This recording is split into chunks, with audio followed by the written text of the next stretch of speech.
সফল ভবিষ্যৎ গড়ার একটাই কাহিনী, ছায়া প্রকাশনী। ছায়া প্রকাশনী। প্রেমে পড়লে কত কিছুই না করা যায়। চাঁদ তারা আনা পুরনো হয়ে গেছে, প্রেমিকার জন্য তো জীবনও তুচ্ছ। তবে ছোট পর্দার পরিচিত মুখ নীল যা বললেন শুনলে চমকে যাবেন। অঙ্কিত আদিত্যর পরিচালিত ছবি থাইকারির মাধ্যমে বড় পর্দায় অভিষেক ঘটল ছোট পর্দার জনপ্রিয় মুখ তৃণা সাহার। বান্ধবীর প্রথম ছবির প্রিমিয়ারে সভাপতিই এসেছিল নীল, আর বান্ধবীর পাশে পোজ দিতেও দেখা গেল তাকে।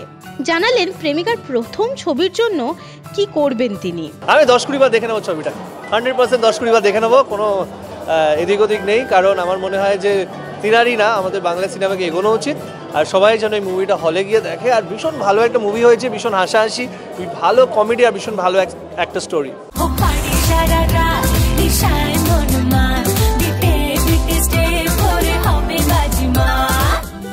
সব মিলিয়ে বান্ধবীর বড় পর্দায় অভিষেকে খুবই উচ্ছ্বসিত নায়ক। যে 8 বছর পরে আমরা একে অপরকে 8 বছর ধরে চিনি, ও যে এতটা জার্নি করে একটা সিলভার স্ক্রিনে এসছে ওর মুভি, তো I am very very happy, very excited.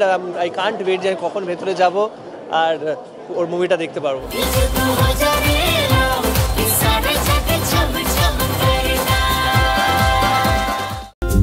টলিপাড়ার latest news আর এক্সক্লুসিভ ভিডিওর সঙ্গে আপডেট থাকতে এখনই সাবস্ক্রাইব করুন আমাদের ইউটিউব চ্যানেল। বেল আইকনে ক্লিক করতে ভুলবেন না যেন।